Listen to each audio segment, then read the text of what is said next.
Hello বন্ধুরা, welcome to our channel science and with sir.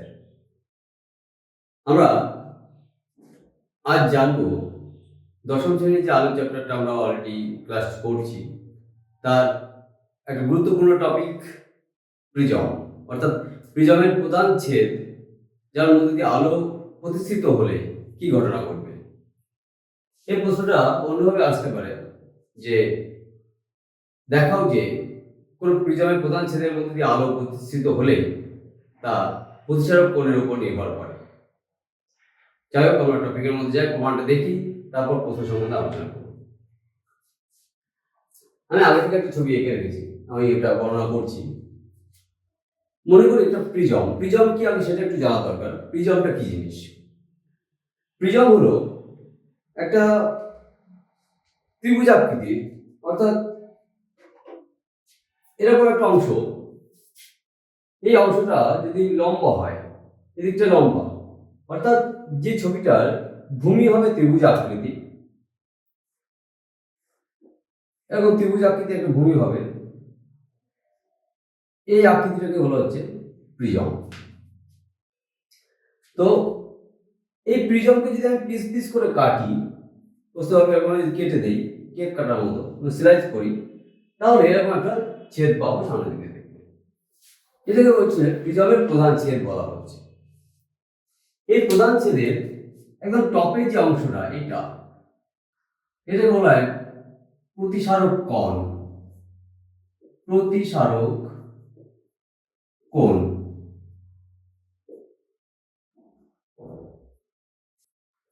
এই প্রিজমে আমরা মনে করি একটা আলোক রশ্মি পি বিন্দু থেকে পি কিউ পথে এসে কিউ বিন্দুতে আবদ্ধ হবে। কেমন? এই আপত্তিত রশ্মিটি প্রধান এই তলে কিউ বিন্দু থেকে যদি যখন কাচের ভিতরে প্রবেশ করছে তো প্রতিষ্ঠিত হচ্ছে।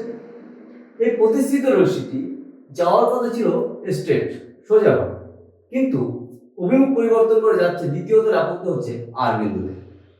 কেমন? এবং আর বিন্দুতে দেখো কাচের থেকে বায়ুতে যাচ্ছে, হয়তো দ্বিতীয়বার আবার প্রতিসরণ হচ্ছে।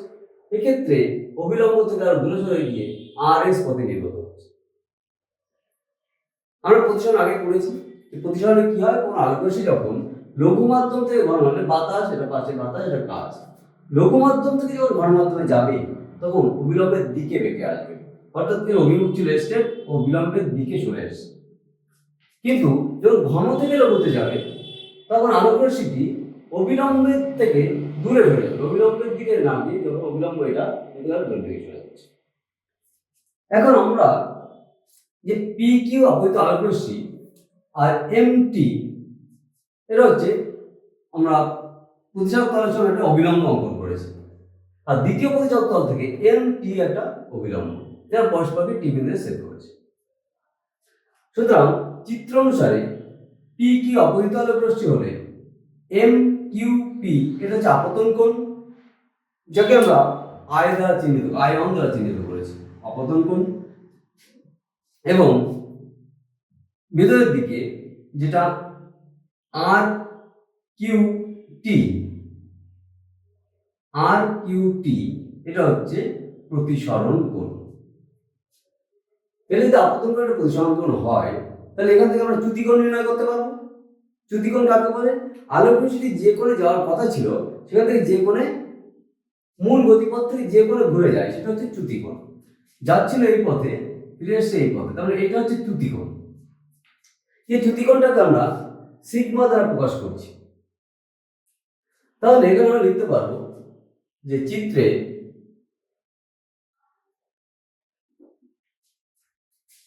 কিউ বিন্দুতে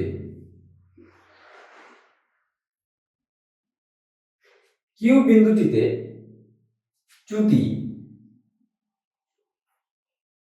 sigma 1 is equal to I1 minus R1। Clear? এবার আমরা যাব আর বিন্দুতে। তাহলে আর বিন্দুতেও আলোক রশ্মি আসছে কিউ আর পথে, এখানে এসে সোজা না গিয়ে আর এস পথে নির্গত হচ্ছে। তো এই ক্ষেত্রে আপতন কোণ R2, প্রতিসরণ কোণ I2। কেমন? আপতন কোণ R2, প্রতিসরণ কোণ R2। সুতরাং চ্যুতি হয়েছে, বিচ্যুত হয়ে গেছে এখান থেকে এইটুকু, অর্থাৎ এস আর, এখানে যদি আমি একটা কোনো বিন্দু দেই এক্স, তাহলে এটা হচ্ছে চ্যুতি কোণ এস আর এক্স, এটা চ্যুতি কোণ হচ্ছে সিগমা 2।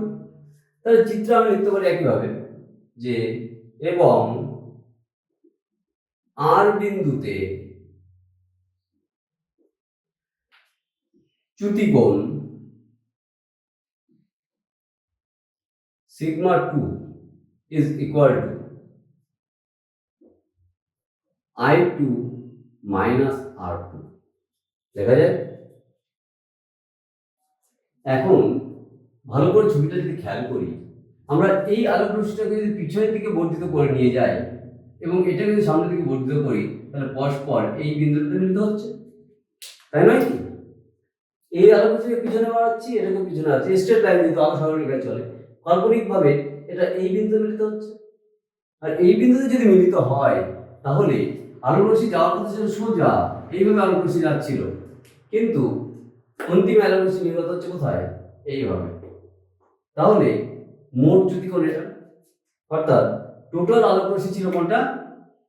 এই পথে যাওয়ার কথা, যাচ্ছে এই পথে, অর্থাৎ মোট চ্যুতি, টোটালটা চ্যুতি হচ্ছে কত?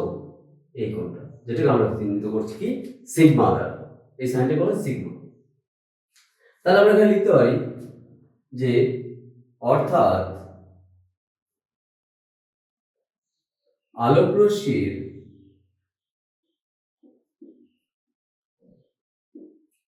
মোট চ্যুতি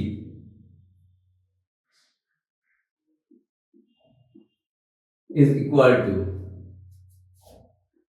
মোট চ্যুতিটাকে আমরা সিগমা দ্বারা চিহ্নিত করছি, is equal to sigma 1 plus sigma 2। লেখা যায়? এবার এই সিগমা 1 এবং সিগমা 2 এর মান আমরা এখানে বসিয়ে দেব। সিগমা 1 আমরা পেয়েছি I1 minus I1 plus I2 minus R। তাহলে I1 plus I2 minus R1 plus R2। এই যে I1 I2 এরকম থাকলো, এটা আমরা একটা নাম্বারিং করে রাখলাম 1 নাম্বার। তাহলে সিগমার মান দাঁড়ালো I1 minus I1 plus I2 minus R1 plus R2। এটা গেল আমাদের প্রথম পার্ট। এই প্রমাণটা আমরা অ্যাকচুয়ালি 3টে পার্টে সম্পন্ন করব। এটা 1 নম্বর পার্ট।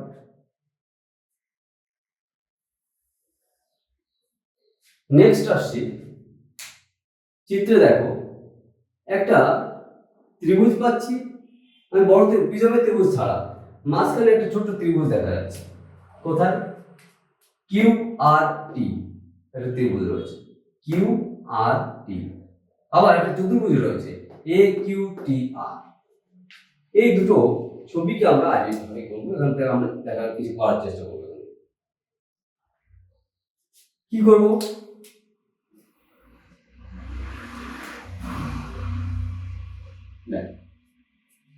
চিত্রে ত্রিভুজ কিউ টি আর এর 3টে কোণ রয়েছে। Angle R Q T plus angle Q T R plus Q R T. আমরা জানি ত্রিভুজের 3টে কোণের সমষ্টি হয় 180 ডিগ্রি, সুতরাং এই 3টে যোগফল হবে 180 ডিগ্রি। এখন এদের মান এখানে আছে, দুটোর মান লেখা আছে আমাদের এখানে R1 R2। তাহলে কোনটা এটা? আর কিউ টি, এটার মান R1, এটা আমরা শুধু টি দ্বারা চিহ্নিত করতে পারি, বা আর কিউ টি, কিউ আর টি ধরো Q T R plus R2 equal to 180 degree লেখা যায়। তাহলে আরেকটা মান লিখি, এটা এরকম থাকুক, এটা একটা নাম্বারিং করে রাখি। 2 নাম্বার। এবার চলে আসি চতুর্ভুজটাতে। চতুর্ভুজ কোনটি? এই পার্টটা আমরা এখানে একটু কভার করে রাখছি। এটা আমি অ্যাকচুয়ালি তোমাদের বোঝানোর সুবিধার্থে বক্স করছি, পরীক্ষায় এখানে বক্স করার দরকার নেই, পর পর নিচে নিচে পড়ে যেতে হবে, কেমন? তাহলে এবার আসছি আমরা চতুর্ভুজটিতে। চতুর্ভুজে কি আছে? চতুর্ভুজ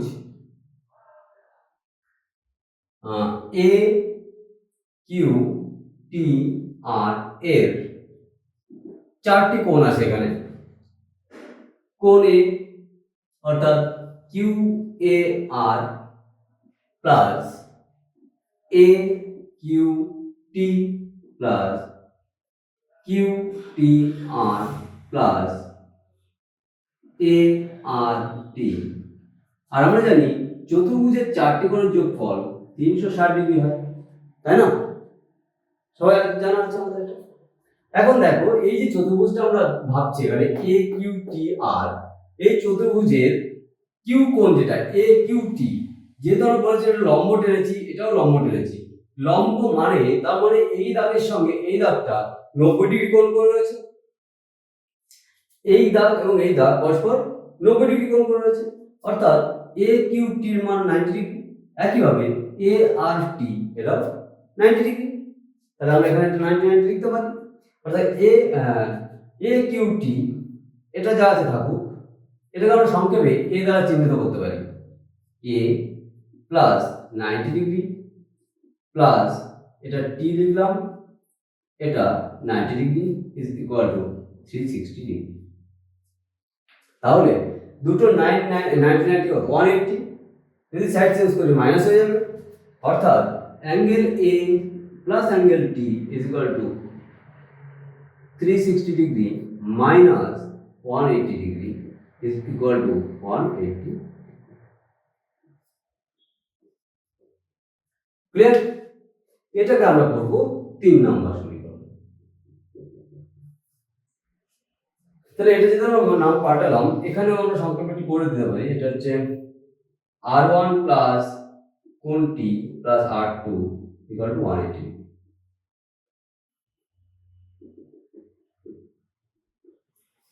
এবার এখানে আমরা যদি 2 নম্বর এবং 3 নম্বর সমীকরণ, এই 2 নম্বর এবং 3 নম্বর সমীকরণটা যদি আমরা কম্পেয়ার করি, তাহলে আমরা দেখতে পাবো দুটোই আছে 180 ডিগ্রি।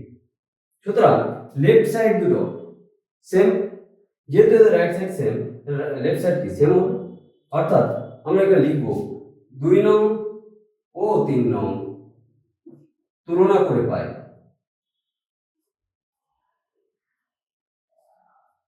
কি আসবে, অর্থাৎ angle A plus angle T is equal to angle r1 plus angle T plus r2। উভয় পক্ষে অ্যাঙ্গেল টি কেটে যাবে, অর্থাৎ angle A is equal two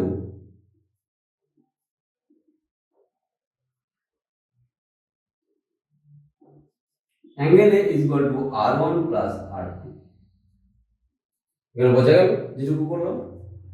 এবার দেখো আমরা 1 নম্বর সমীকরণ একটা করে রেখেছিলাম। 1 নং সমীকরণ একটা করে রেখেছিলাম, কনক্লুশনে আসছি আমরা এবার। তাহলে লিখব অতএব 1 নং সমীকরণে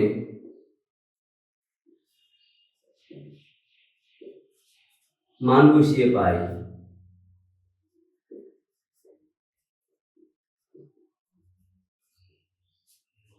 অনেকটা বড় প্রমাণটা, তবুও স্টেপ বাই স্টেপ যদি করি আমরা ইজিলি করতে পারবো।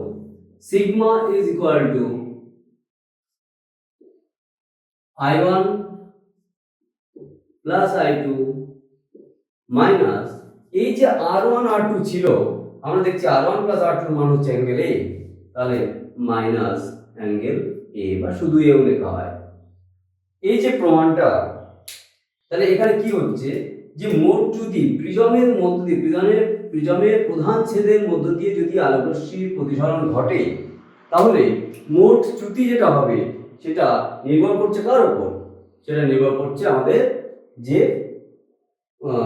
প্রতিসারক কোণ যেটা বলেছিলাম সেই প্রতিসারক কোণের উপর। অর্থাৎ প্রতিসারক কোণ যত বর্ধিত হবে তত মাইনাস ফল বাড়বে, অর্থাৎ চ্যুতি কোণ কমে যাবে।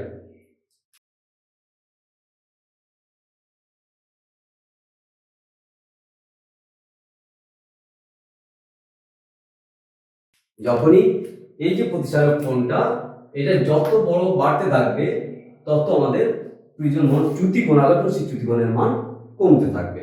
আর যত ছোট হবে, যত কাছাকাছি আসতে থাকবে, এটা আস্তে আস্তে ধীরে ধীরে প্রতিসারক কোণ ছোট হবে, তত চ্যুতি বেশি হতে থাকবে। কেমন?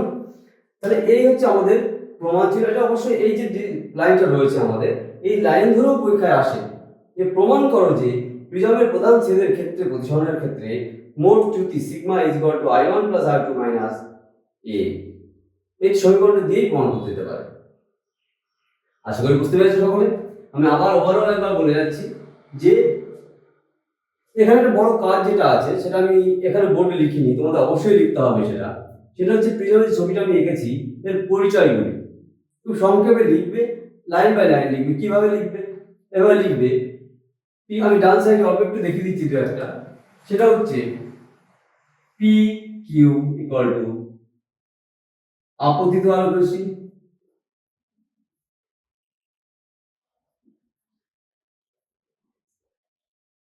কিউ আর প্রথম প্রতিসৃত রশ্মি,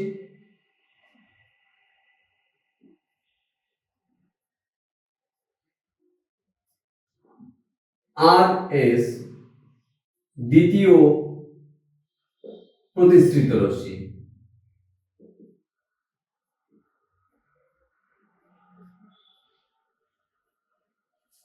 এভাবে আমাদের প্রত্যেকটা পরিচয় দিতে হবে। এম টি অবিলম্ব, এন টি দ্বিতীয় তলে অবিলম্ব যারা পরস্পর টিভিতে সেট করেছে, এবং সিগমা 1 প্রথম প্রতিসৃত রশ্মি, সিগমা 2 দ্বিতীয় প্রতিসৃত রশ্মি, সিগমা মোট প্রতিসৃত রশ্মি। অর্থাৎ প্রত্যেকটা বিষয়ের পরিচয় আমাদের দিতে হবে প্রথমে। কেমন? তাহলে আমরা কি করবো? প্রথমে আমরা একটু ডান দিকে এই ছবিটা আঁকবো, তারপর পরিচয়গুলো দেব, নেক্সট স্টেপ বাই স্টেপ আমরা পার্টে পার্টে এটা করবো। চিত্রে কিউ বিন্দুতে চ্যুতি sigma 1 is equal to I1 minus I2 R1, R বিন্দুতে চ্যুতি sigma 2 equal to I2 minus R2।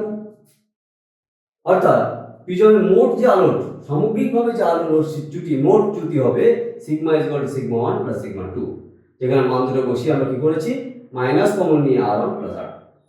কেমন? বোঝা যাচ্ছে তো? তোমরা বুঝতে পারছো তো? যদি বুঝতে না পারো আমাকে অবশ্যই কিন্তু কমেন্ট করবে, আমি নিশ্চয়ই আবার রিপিট ক্লাস করবো, আমি নিজে বুঝিয়ে দেবো যদি কোনো প্রবলেম থাকে কারণ। তো সেকেন্ড পার্টে আমরা কি আসছি?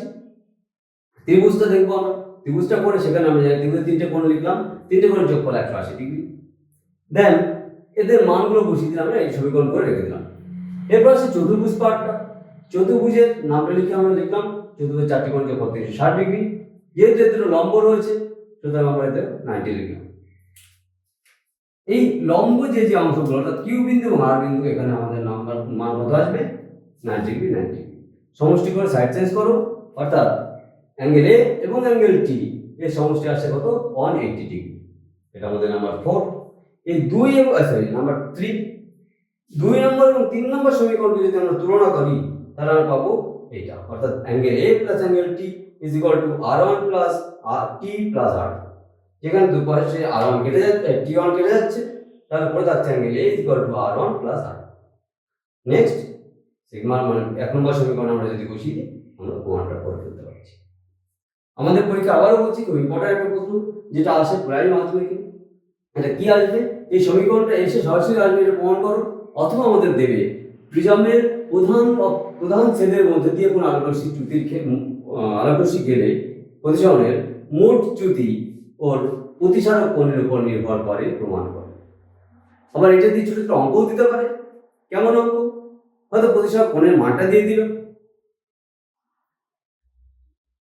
এবং I1 এবং I2 দেওয়া থাকলো, হয়তো বললো মোট চ্যুতি কত হবে।